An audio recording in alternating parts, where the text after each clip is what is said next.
Olá, príncipes e princesas, e o tema de hoje é quando Deus parece distante. Você já teve essa sensação? Eu por várias vezes já me vi em oração, questionando a Deus: Senhor, você não me ouve? Meu Deus, eu não tô te ouvindo. O que tá faltando? Vocês já passaram por isso? Eu por muitas vezes passei por isso e questionei a Deus. Mas isso se trata de nós. Saiba que Deus não nos abandona em nenhum momento. Às vezes, Ele sai de cena de algum propósito que Ele tenha nas nossas vidas para saber se o que nós estamos passando e o que nós estamos fazendo é de fato o que Ele ensinou pra gente. E a palavra de hoje está em Isaías 8:17, que diz assim: Esperarei pelo Senhor, que está escondendo o seu rosto da descendência de Jacó. Nele porei a minha esperança. E por muitas vezes a gente se sente assim, né? Em momentos de tribulação. Às vezes é difícil quando a gente está num momento de tribulação. Como que a gente adora a Deus? Como que a gente busca a Deus, né? Como que a gente ora? Como que a gente louva? São várias perguntas, são vários questionamentos internos mesmo, nosso, da carne. E Deus fala com a gente. Deus está sempre olhando por nós. E em outro momento, quando Jó passou pela provação, com permissão de Deus, lerei aqui outro capítulo lá em Jó.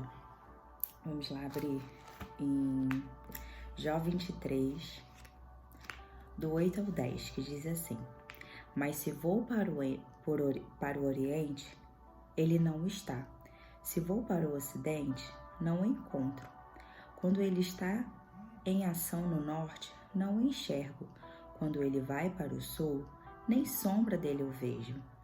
Mas ele conhece o caminho por onde ando. E se ele me puser à prova, aparecerei como ouro. No versículo 10, mesmo Jó se sentindo abandonado por Deus,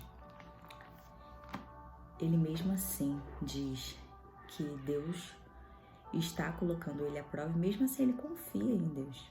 E assim tem que ser a gente. Então, no momento de tribulação, no momento que você se sentir sozinho, no momento que você achar que Deus não está perto de você ou que Ele não ouve as suas orações, saiba que Ele ouve. E uma vez foi me dito assim: Bia, quando você achar que Deus não está ouvindo, tenha um louvor em mente. E esse louvor me acompanha desde a minha juventude. É um louvor bem antigo e que é Não Morrerei Enquanto a Promessa Não Se Cumprir. E ele me acompanha desde sempre, então eu tenho esse louvor comigo desde sempre. Ele é a minha promessa, né? Então, nos meus dias difíceis, eu oro a Deus com esse louvor. Porque realmente tem dias que a gente não consegue orar, tem dia que a gente não consegue se prostrar diante de Deus. E isso é normal para nossa carne, mas não tem que ser o natural para o nosso espírito. Porque nós sabemos que nós somos corpo, alma e espírito, mas nós temos que estar em constante alimentação do nosso espírito, porque nós precisamos estar em contato sempre com Deus, porque é Ele que nos sustenta, é Ele quem nos dá força para conseguirmos caminhar. Tem a história de Noé, quem conhece a história de Noé, que quando Deus chegou para Noé e falou: Noé, você irá construir uma arca, porque eu irei mandar um dilúvio. Deus estava muito triste com a criação. Deus iria mandar o dilúvio e iria destruir. E Deus deu todas as diretrizes a Noé. Falou como ele queria a arca, a altura, todas as medidas, como seria. E Noé, atentamente e pronto, anotou tudo e fez conforme Deus falou. E levou 120 anos. E nesse momento, Deus sai de cena. A palavra de Deus não diz que Deus ficou ouvindo até Noé, como era no Jardim do Éden, até porque o pecado já tinha entrado, né? E então Deus só veio, passou as diretrizes para Noé e Deus saiu. E ali Noé começou a construir. Você já pensou se Noé ficasse falando: meu Deus, você me abandonou, Deus, olha só, quando que vai acontecer, como que vai ser, como que será, quando que vai vir, como que será a chuva, e com todas as pessoas achando que ele era louco por ele estar construindo, né, uma arca enorme. E Noé ouviu a voz de Deus. Noé, ele foi obediente. Primeiro princípio, né, ele foi obediente, ele obedeceu à voz de Deus. Ele demorou 120 anos. E a promessa que Deus tinha feito de vir o dilúvio veio após 120 anos. Porque não tinha como Deus mandar o dilúvio antes, porque a arca não estava construída. Da mesma forma, Deus não tem como mandar uma promessa sobre sua vida se você não fez o primeiro estágio que Ele mandou.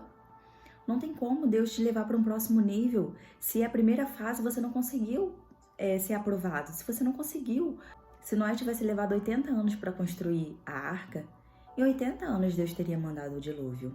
E eu creio que Deus ficou lá de cima, olhando Noé, olhando, simplesmente porque Deus já tinha mandado, feito a promessa. E Noé foi obediente e fez.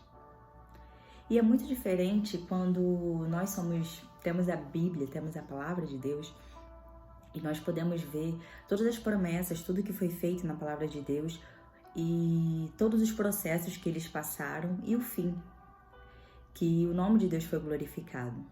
Eles estavam no processo e o nome de Deus foi glorificado.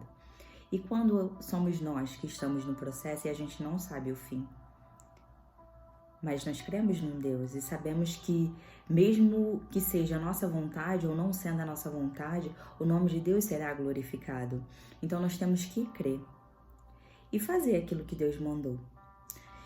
Então, nós temos que continuar no processo. Da mesma forma, Josué, quando teve os sonhos e que compartilhou com seus irmãos e que foi um propósito de Deus e permissão de Deus que os seus irmãos o vendessem, e ele foi pro Egito e lá foi vendido, né? E foi preso e ficou lá em cativo. Deus teve um propósito com ele lá. Nós tivemos a sensação como se Deus tivesse o esquecido, né? Na prisão. Mas na verdade não foi. Porque Deus tinha um propósito de preparação com ele lá. Lá era o primeiro nível. Ele precisava se preparar lá para que em um segundo nível ele pudesse estar preparado para depois ser o administrador de todo o reino, assim como o rei do Egito fez. Então é todo um processo. O processo ele é doloroso. Não é fácil a gente passar pelo processo, mas nós temos que estar dispostos, porque Deus nos capacita. E vai ter momentos sim, que Deus ele vai sair de cena e vai ficar nos olhando de cima, para saber se estamos fazendo e agindo de acordo com aquilo que Ele nos ensinou. E nós temos a palavra de Deus, que nos ensina, que nos instrui como nós devemos seguir, o que devemos fazer. E no final, tenha certeza que tudo será para a honra e glória do Senhor. E eu deixo aqui uma reflexão para você. Nós somos o vaso de barro e o oleiro é o Senhor. Como você e eu, que somos o vaso, iremos saber a que fim, qual fim será o propósito se nós não deixarmos o oleiro terminar com o propósito. Reflita nisso. Pense nisso nessa semana. Deus não te abandonou. Ele não se esqueceu de você. Apenas Ele pode estar só se afastando e olhando para ver se o processo que você está passando, você está agindo correto, conforme o que Ele te ensinou, o que Ele deixou para você fazer, o que Ele deixou como mandamento, que está na palavra dEle. Então busque ao Senhor, ore mais, louve mais, jejue mais, consagre-se mais. É isso que Deus deseja de nós, um coração simples e contrito, e principalmente obediência, porque Deus é fiel.